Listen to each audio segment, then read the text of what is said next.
Okay, so this is our Lard soap. I'm using a different stick blender. It's not my favorite. It doesn't have the little metal indentions at the bottom, and it sucks itself right to the bottom of my crock pot, and I have to go and get it disconnected sometimes, which drives me crazy. But when I'm doing one extra recipe of some kind that's not the same as the others, it's perfect to have this one handy, so I don't have to wash that one. When you're making a different base recipe, make sure you use separate spoons and utensils. Do not stir this and then stir your other soaps, because then you're going to come back and bring coconut oil or olive oil or whatever into this soap, and this soap will no longer be Grandma's old-fashioned Lard soap, because you've got something else in there that's not going to be on the label. And then if you ever do get checked by the FDA and they do chemical testing of your bar, they'll confiscate all of it because it has something that's not on the label in it. All right, so here we go.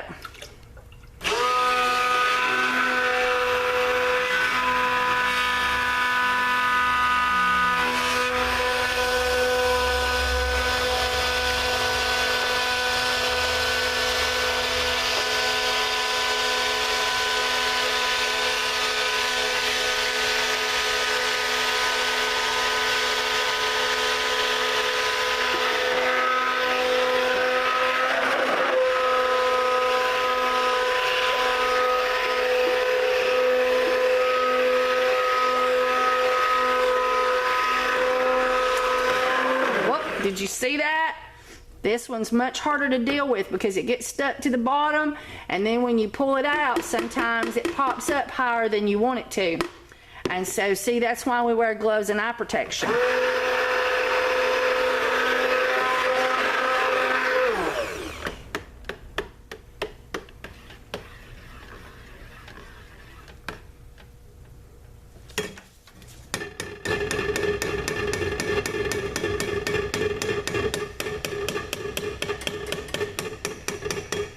Okay.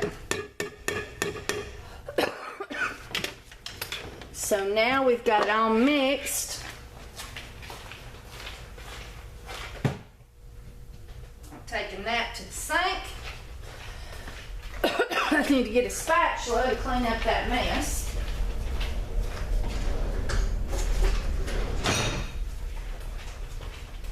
And we'll keep this spatula for this crock pot.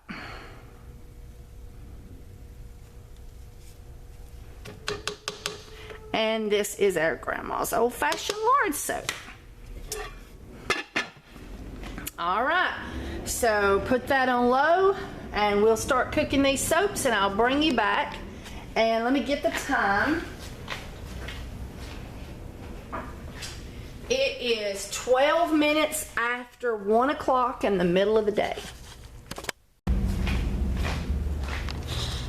Hey everybody. Okay, it's exactly 1:18, an hour later.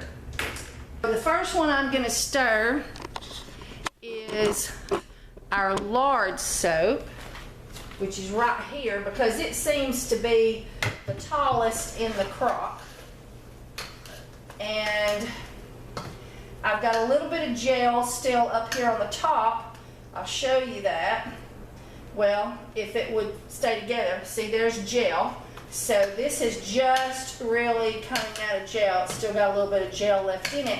And gel is the phase that you definitely have light activity. I don't wear gloves or goggles once the soap starts coming out of gel. It's pretty stable.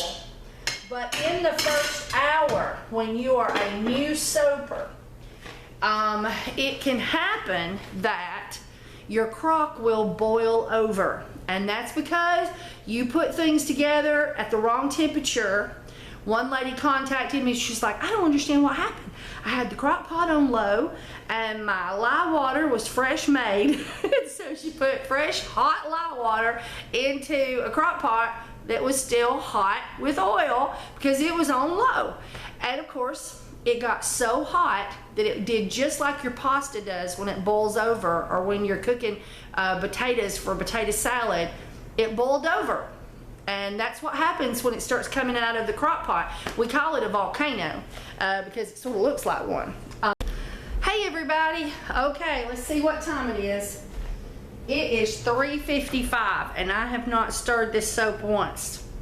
I have been dealing with customers, so I just came in and cut them all off because they looked done to me, and they're glassy, and they still got a little bit of bubble to them, but they're pretty glassy, and they're looking really Vaseline.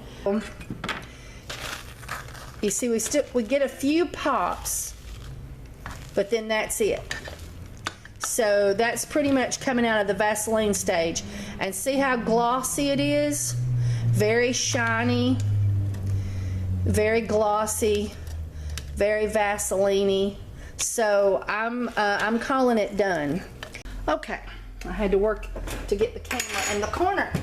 All right, I'm unplugging it, and because of my knob and the wire baskets here on the Essential Depot baskets, I'm turning my knob away so that I don't break it with the basket, which I've done. All right, so now this, you can scent this if you want to, okay? This can be scented, but what you're gonna wanna do is let it cool to 160 degrees and then add your scent. Tea tree goes great, this soap. Lavender goes great in this soap. Tea tree and lavender, lemongrass, that's about all I've ever done with it. I don't do combos with it because it's supposed to be a simple soap. So one scent only is all I've ever done. And so now this is 4 tablespoons of glycerin. And if you're doing a single batch, you would use 2. And I'm just going to stir that in. And I'm adding the glycerin as an emollient. Glycerin is an emollient for the skin, so I can't add, you know, shea butter or olive oil or anything like that. But glycerin is a natural byproduct of soap making, so pumping up the glycerin does not make it not, you know, lard, just grandma's old-fashioned lard soap. So you can do that, in my opinion, and not be violating grandma. So now I've blended that in. So now I'm just going to start dumping her in the molds. And I'm wishing I had a bigger spoon.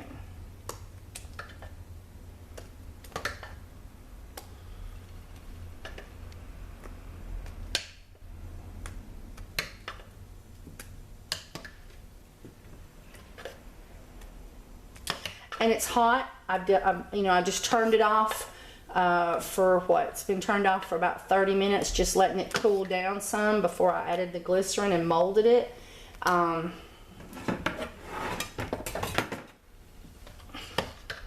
the only reason you do that is for your mold's sake, so that you're not putting something so scalding in the mold.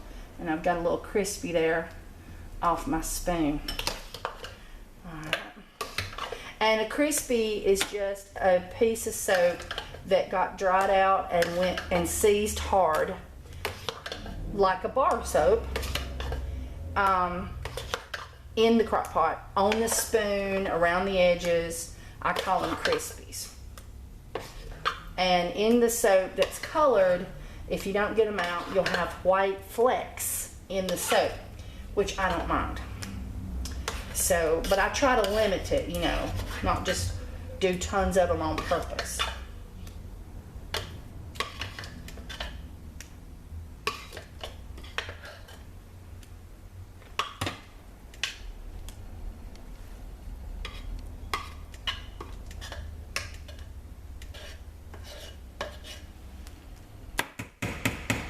All right, now we're going to push that back, tap, tap, tap.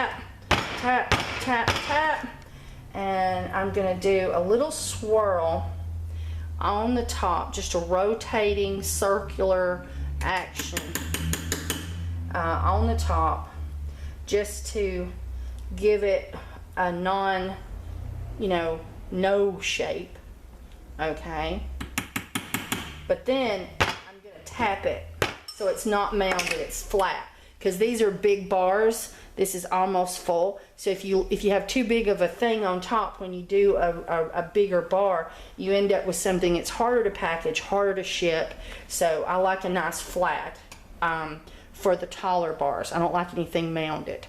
Okay, so this is just as simple as it can be. This is Grandma's old-fashioned lard soap.